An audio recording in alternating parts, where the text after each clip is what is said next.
This is the Mblex preparation. We're going over chapter 1, the intro.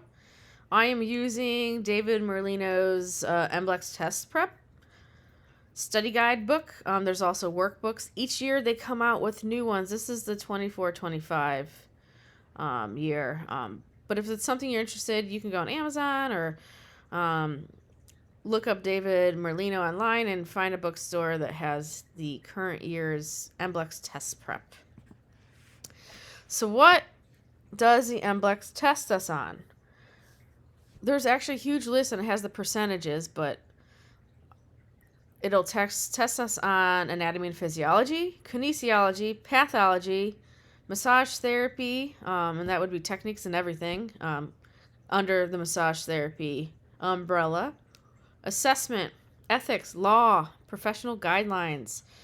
And here, if you click this content list, it'll actually take you to this page I have here, where it literally has a breakdown of the percentage of questions on the test. So everything from cardiovascular system of anatomy to range of motion and kinesiology, all the way to draping for professional practice. So you guys can check this out on the mblexguide.com page, and it'll really help you out with studying. Let's get back to the PowerPoint. Exam format. So the Mblex guide the Mblex test, is considered an adaptive test. There are 100 questions. You have 2 hours to complete it. It's multiple choice. There's no penalty for guessing. If you don't know, just guess, right? Or try to, process of elimination and then guess the best answer. And you will immediately have a pass or fail result. So what I mean by adaptive testing, you have to answer a certain amount of questions. If you answer a bunch of questions correctly, you're going to start getting harder questions. If your test is extremely hard and you studied your butt off, that means that you're doing really well. I know that's confusing. It doesn't make sense, but that's how the adaptive testing works. Once you get to a certain amount of correct answers, you probably passed it, right? So if you are getting a bunch of easy questions that are still not easy to you, that's probably not a good sign. Not to freak you out, just don't think about it when you're doing it. Just focus on the 100 questions.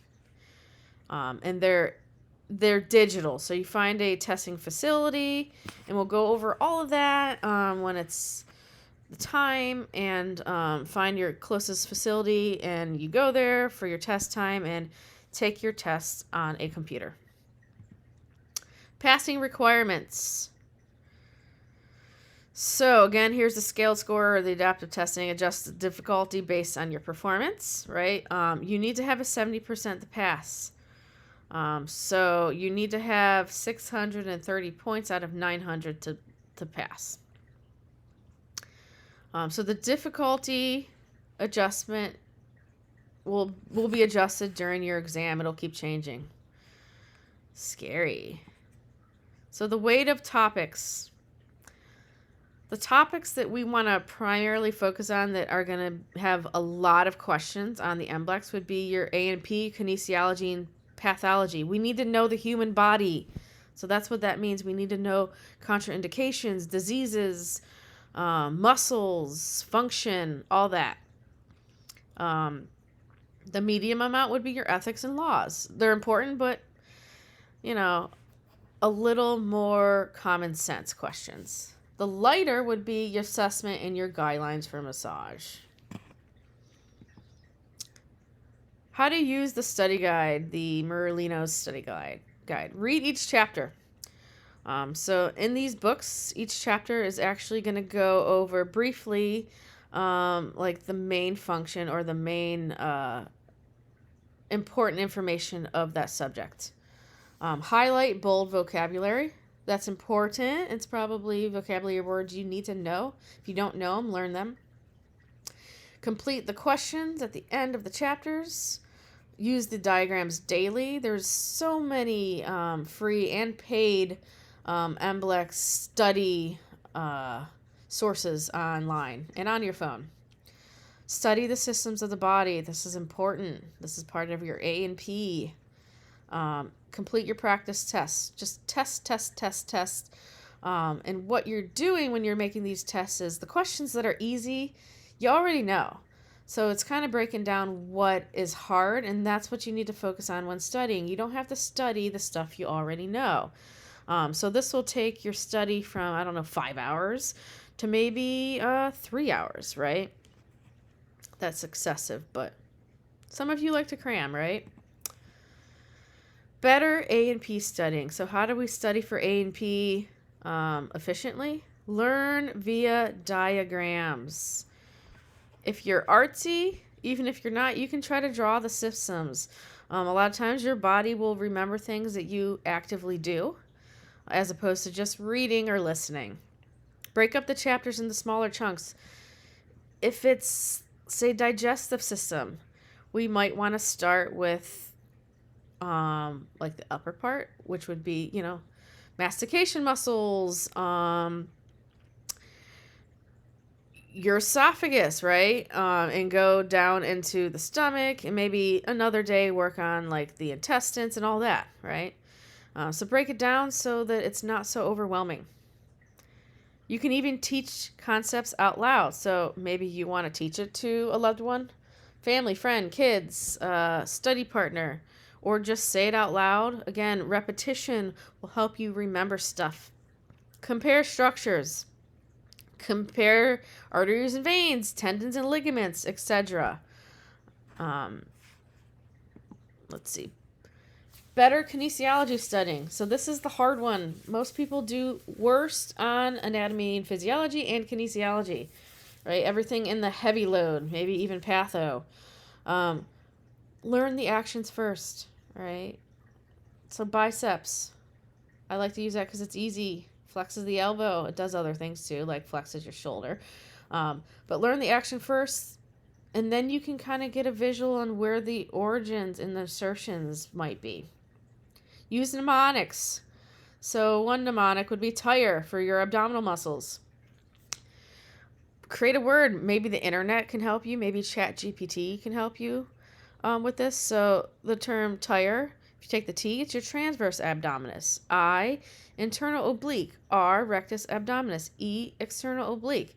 Tire, think about when somebody is overweight, you feel like you have a tire around your waist, right? So those are your abdominal muscles. So that'll help you remember something like a silly mnemonic, right? Group muscles by the movement. So maybe you want to write down all the neck muscles that flex forward or laterally flex. And then you can make a mnemonic for that, right? Some easy ways for you to remember this stuff, or silly ways even. You might be taking the test and you smirk a little because of something silly I've said to help you remember something, or something silly you've thought of. Better patho studying. Know definitions for things. Know the contraindications. The main reason we are learning pathology is to know if it is safe to work on that person and if we need to modify, adapt, or refer out. We need to understand red flags and group our disorders by the body system, which our pathology book already did that for us. All right, so that is something, an easy way to help patho studying. Again, if you know something, don't study it. You already know it. Study the stuff you don't know until you do. Test taking skills. Make sure you answer everything. All right. If you have no clue, try to read the question carefully, eliminate things that are absolutely wrong answers, and break it down by process of elimination. Careful of the sneaky words. Always, never, non. These are words where you have to focus because it might throw you off a little bit if you don't thoroughly read the question. You can find keywords to help you answer the question, right?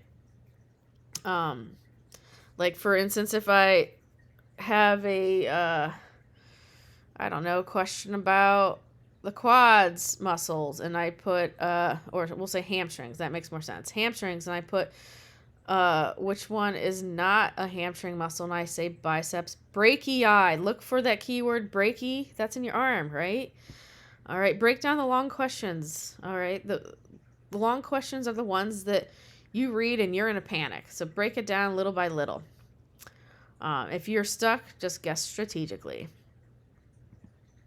Time management for the test. You have a 2-hour time limit.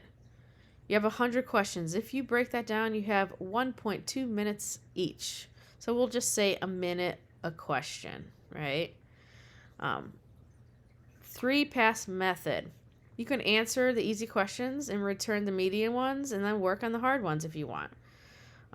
Don't get stuck on something that is too hard.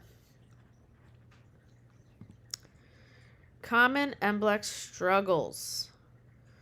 What most people have difficulty with, and maybe this is the reason they do not pass the Mblex, is muscle actions. Big one.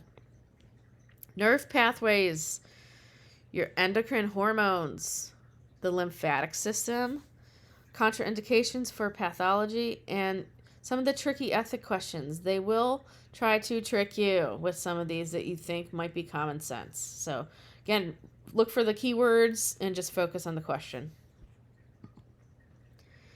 Some Mblex keywords would be, the trick questions I'm talking about is most appropriate. So maybe some of the answers seem like they're all answers.